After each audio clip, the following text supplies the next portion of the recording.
Hey everyone! Today we're exploring another chilling and disturbing case. If you'd like to support the channel, don't forget to hit that subscribe button and stay engaged. It really means a lot. I'd truly appreciate it. Now, take a deep breath and let's dive in. She thought she was about to live the happiest moment of her life. Surrounded by friends, music, and laughter, she said yes to forever. But within minutes, she was lying on the floor, blood pooling beneath her white heels. Shot by the same man who had just promised to love her, till death do us part. What could drive someone to murder their fiancé minutes after proposing? And what dark secrets was he hiding beneath the perfect smile? This is the tragic and twisted case of Jasmine Carter, and the man who loved her to death. Jasmine Carter was no ordinary woman. At just 28, she was one of Los Angeles' rising stars in the beauty world. A celebrity hairstylist with a glowing client list, a booming Instagram presence, and a heart as bold as her style. Born into a foster care system, she fought her way through poverty, homelessness, and heartbreak to become one of the most sought-after stylists on the West Coast. To her followers, she was a beacon of empowerment. To her friends, she was loyal, fearless, and full of love. But love is what killed her. Maurice DeLaney was 35. Smooth talking, suave, always in designer shoes, and driving foreign cars. He told Jasmine he owned a luxury car rental empire and was working on a tech startup. To outsiders, he was a successful businessman. A catch. But behind the charm was a man drowning in lies. What Jasmine didn't know, Maurice was already married, with 2 children, and he was neck deep in debt, under investigation for fraud, and desperate for money. And he had just taken out a $750,000 life insurance policy on Jasmine. Without her knowledge, Maurice and Jasmine had been dating for nearly 2 years. They met at a networking event in Beverly Hills, and within months, he had moved into her condo. But things weren't perfect. Jasmine confided in friends about frequent arguments, suspicious messages from other women, and a growing sense that Maurice wasn't who he claimed to be. Still, she stayed. Maybe it was love. Maybe it was hope. Maybe she had no idea how dangerous he really was. The rooftop was decorated with fairy lights. Friends were recording. Champagne was flowing. Maurice dropped to one knee. Jasmine burst into tears. She said yes. Applause followed. It seemed like a fairy tale. But minutes later, he pulled her aside. Security footage shows him arguing near the stairwell. A bystander said he heard Jasmine say, "I trusted you and you lied to me." Then 3 gunshots. Jasmine collapsed. Maurice walked down the stairs and drove away. No panic, no guilt, just silence. Detectives were stunned at the coldness of it all. Maurice disappeared. But the more they dug, the more chilling the case became. He had forged documents to get a life insurance policy on Jasmine. He was using her business information to pose as her partner. And on the night of her death, he messaged another woman. "It's done. I'm free." Warrants were issued. Alerts were sent nationwide. But Maurice had vanished. A week before her death, Jasmine had texted her sister, "If anything happens to me, don't believe it was an accident. And check Maurice's name." Was she starting to realize the truth? Was she planning to leave him? And had she uncovered the insurance policy? One friend later told police. She was scared. She felt trapped. But I don't think she thought he'd actually kill her. Maurice stayed hidden for nearly 9 months. Until one night, police received an anonymous tip from a woman who claimed to be his new girlfriend. She said Maurice was living under a fake name, and that he had confessed Jasmine wasn't his only target. But who else was on his list? And what horrifying plan was he still putting into motion, even while on the run? After shooting Jasmine, Maurice vanished into thin air. He ditched his Mercedes and tossed his phone outside Phoenix.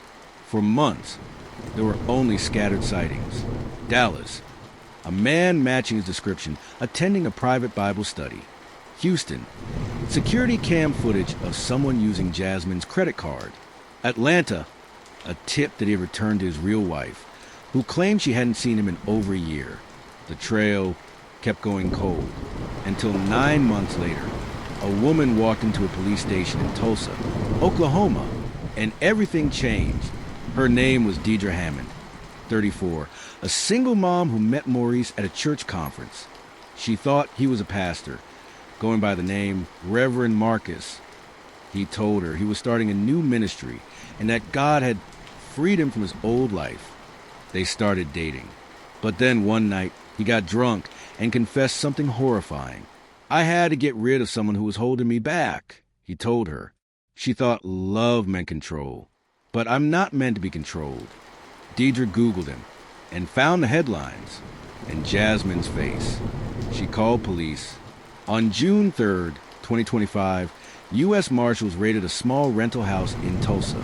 Maurice was arrested without a fight. In the house, they found 3 fake IDs, 2 burner phones, and a locked briefcase containing a loaded Glock and $4,600 in cash.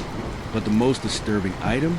A stack of handwritten letters addressed to Sister Lorraine, the wife of a prominent Houston pastor. Investigators contacted Pastor Roland Thomas, a popular televangelist with a huge online following. His wife, Lorraine, denied everything at first, until detectives showed her one of the letters. Inside, Maurice had written, "You said you wanted Jasmine out of the picture. I did what you prayed for. Now we can build the kingdom together without secrets."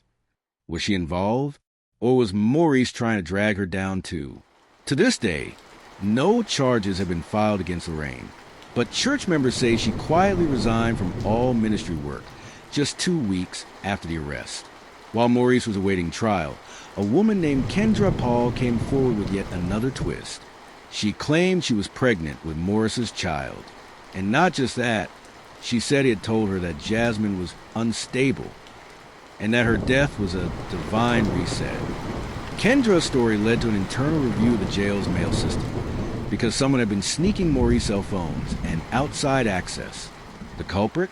A female correctional officer who, rumors say, was also romantically involved with him. Maurice's trial began in early 2026. The courtroom was packed. Former lovers, secret emails, insurance fraud, religious manipulation. It was like a soap opera gone sinister. The prosecution painted Maurice as a charming sociopath who viewed women as pawns. They read out a chilling quote from his private journal. "Love is a tool. Marriage is leverage. Death is just cleanup." But just as things seemed to be heading toward a swift, guilty verdict, Maurice made a shocking claim in court. "I didn't kill Jasmine. Someone else was there, and you're protecting them." Was Maurice trying to save himself by planting new doubt? Or was he telling the truth about a second person being involved? Why did Jasmine text her sister? Check Maurice's name, but don't stop there.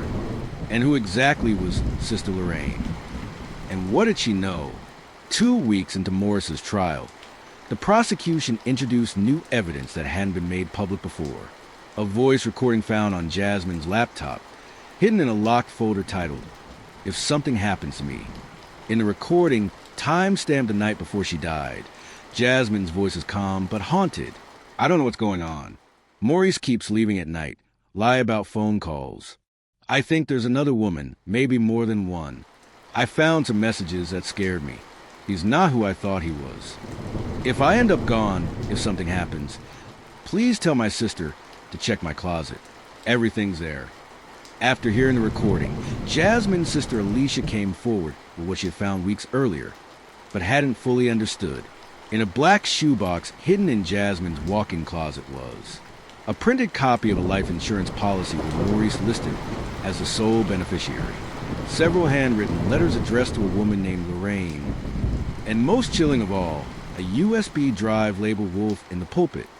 On the drive were screenshots of messages between Maurice and Sister Lorraine, the wife of popular Houston pastor Roland Thomas. In the messages, Lorraine tells Maurice, "She's in the way. You said you'd take care of it. God doesn't bless disobedience. Move when he tells you." After days of pressure, Lorraine was subpoenaed to testify. In court, she looked nothing like the glamorous first lady of the church she once was. No designer suit, no flashy jewelry. When asked about the messages, she denied everything. She claimed Maurice must have forged the conversations to deflect blame, but then the prosecution played a voicemail they obtained from a burner phone Maurice used after fleeing. In it, Lorraine says, "You promised me this would be over before Sunday. Now you're making me look like a fool in front of God and man." The courtroom gasped. Some jurors were visibly shaken. Still, prosecutors couldn't prove Lorraine had directly planned the murder. She walked free, but her reputation was destroyed just when the trial seemed to be heading toward a final verdict. The defense called a surprise witness, a former correctional officer, Latasha Moore, who had been arrested for sneaking burner phones into the jail for Maurice.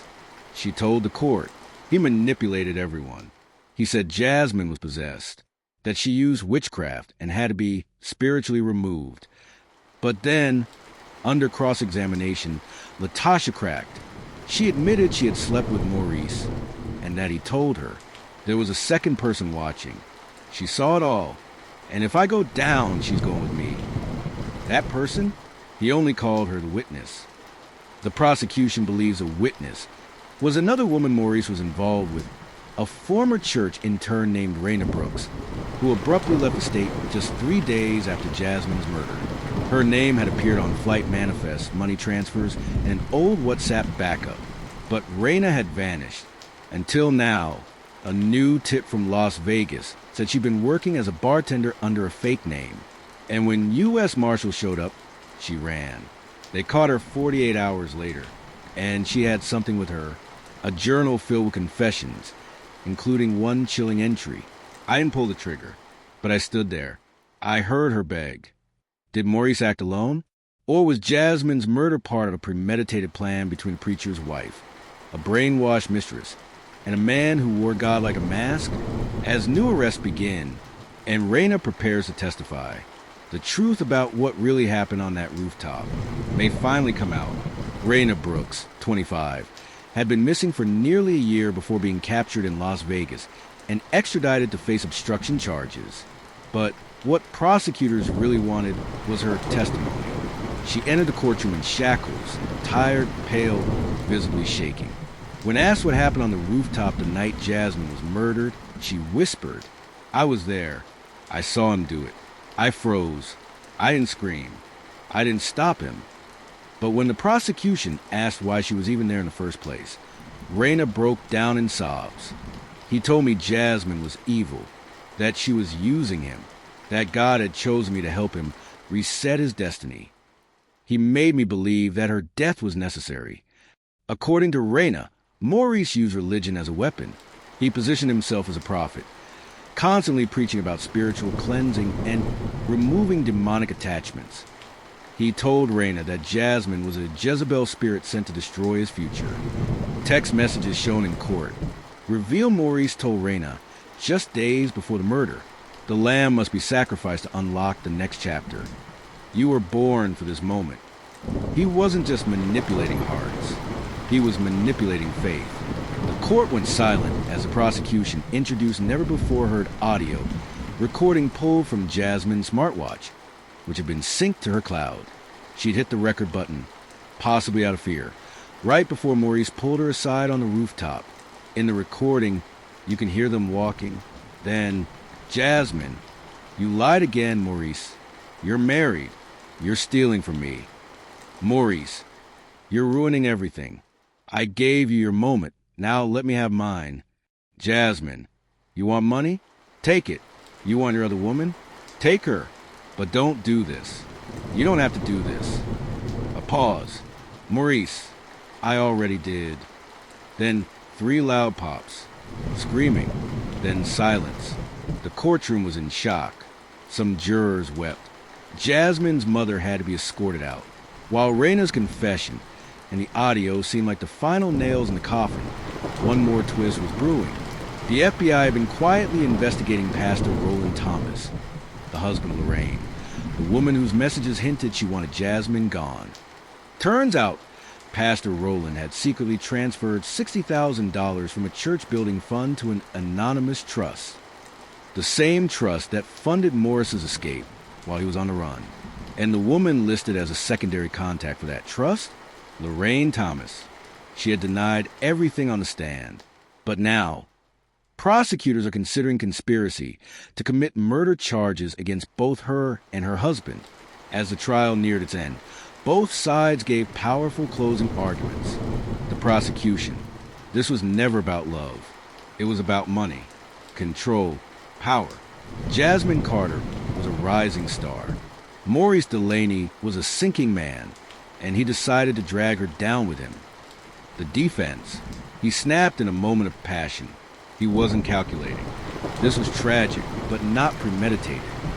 But the jury had heard the recording, seen the insurance documents, heard Raina's confession, and watched the spiritual mask fall off Maurice's face.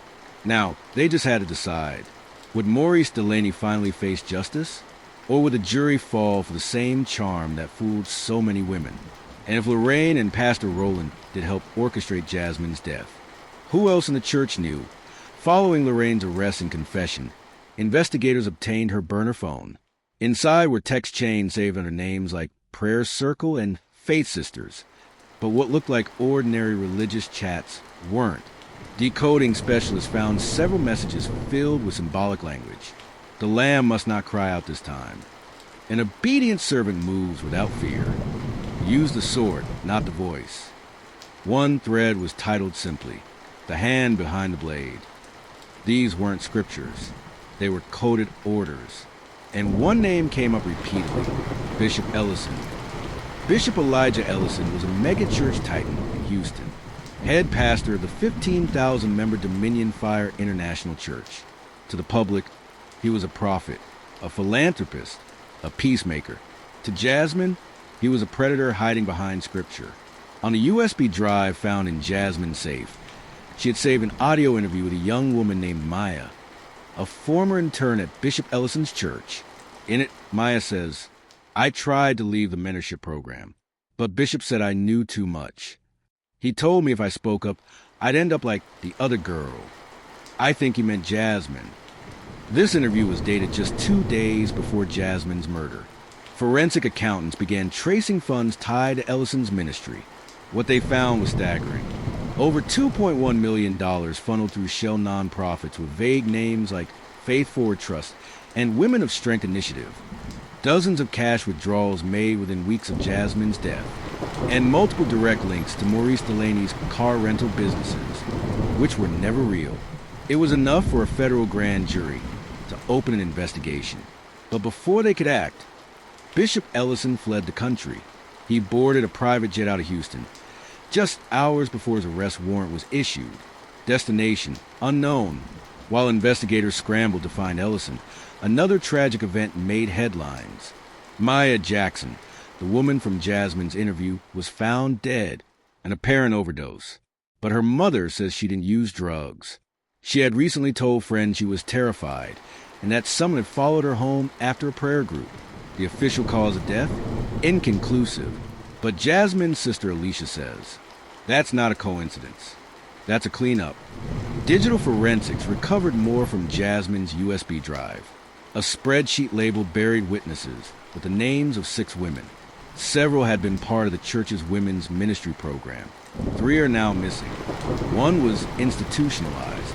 2 are confirmed dead, including Jasmine. Was Jasmine collecting evidence for an expose? Was she building a case and got too close? And why were so many victims afraid to speak? Because someone higher than Maurice wanted them gone, with a trail leading to a massive multi-state spiritual exploitation ring. The FBI announced a joint investigation with the Department of Justice. At the center, Dominion Fire International Church, Maurice DeLaney, and Bishop Ellison. Authorities now believe Jasmine may have been killed not just to collect a life insurance payout, but to stop her from blowing the lid off a church-backed trafficking and financial fraud operation. One FBI agent was quoted saying, "Jasmine Carter wasn't just a victim of domestic violence. She was a whistleblower, and she was executed for what she knew. Maurice is behind bars. Lorraine confessed. Bishop Ellison is missing, and women are still afraid to speak. But Jasmine left behind something more powerful than a scream. A trail, a record, a voice. And now that voice is inspiring others to come forward. Her name was Imani Rhodes, now 24. She had been part of the Dominion Fire mentorship program alongside Jasmine. Until she ran away at 19. She had never spoken publicly. Until now, in an emotional televised interview, Imani said, Jasmine was going to expose them all. Not just Maurice, not just the bishop, but the entire system that protects men like them. She wasn't just a hairstylist. She was documenting everything. Recordings, testimonies, photos. They found out and they took her out. Imani claimed that Bishop Ellison and his inner circle used spiritual obedience as a weapon to exploit vulnerable girls. She said they were trained to submit, forced into silence, and warned that rebellion meant ruin. After a 7-month manhunt, Bishop Elijah Ellison was captured by Interpol in Ghana, where he was allegedly setting up a new ministry under a different name. He was extradited to the U.S. in June 2027. The charges? Conspiracy to commit murder, human trafficking, fraud, witness tampering, obstruction of justice. The Justice Department called it the most significant religious abuse case in U.S. history since the Branch Davidian investigation. During a press conference, the lead prosecutor stated, Jasmine Carter's death was a spark, but she was never just a victim. She was a journalist, the investigator, and the fighter, and her work is the reason we are here today. As Bishop Ellison awaited trial, more arrests followed. 2 associate pastors charged with recruiting and grooming victims. 3 church accountants charged with laundering millions through fake nonprofits. A prominent Houston city councilman forced to resign after records showed he helped cover up internal complaints made by Jasmine and others. Over 18 survivors came forward with eerily similar stories, and almost all of them said the same thing. Jasmine believed us. She never stopped documenting, even when she was in danger. In September 2027, during a House Judiciary Committee hearing on spiritual abuse and institutional exploitation, Jasmine's recordings and journal entries were submitted as official evidence. One recording was played publicly. Jasmine, voice shaking. If this reaches someone and I'm not here anymore, don't let them say I was crazy. I'm not bitter. I'm not emotional. I'm telling the truth. They hide behind God, but God doesn't hide behind them. And if I don't make it, don't let them silence the others. Lawmakers stood. Some wiped away tears. That day, the Jasmine Carter Act was introduced. Federal legislation aimed at holding religious leaders and institutions legally accountable for abuse and financial exploitation. Maurice DeLaney will die in prison. Lorraine Thomas, the pastor's wife, is now serving a 20-year sentence for a role in obstructing justice. Bishop Elijah Ellison's trial is scheduled for early 2028. He's facing life in federal prison if convicted, but Jasmine's impact can't be measured in verdicts alone. The JC Foundation, founded by her sister Alicia, has now helped over 100 women escape abusive religious environments. Imani, the survivor who first spoke out, now leads workshops teaching girls how to spot spiritual manipulation. And every year on the anniversary of Jasmine's death, a vigil is held where she was killed. Balloons rise into the sky, and her voice plays softly in the background. Jasmine Carter was never just a victim. She was a warrior, a truth teller, a woman who tried to fight monsters hidden behind pulpits and paid the ultimate price. But in the end, her voice rose louder than their lies, and what they meant to bury became the seed of a movement. Justice didn't come easily, but it came. Jasmine Carter, 1996 to 2025. She told the truth, even when her voice trembled. What are your thoughts on this case? Share your thoughts in the comments below. And don't forget to subscribe to the channel to stay updated with more stories, where each case isn't just about crime, but also offers a lesson for life.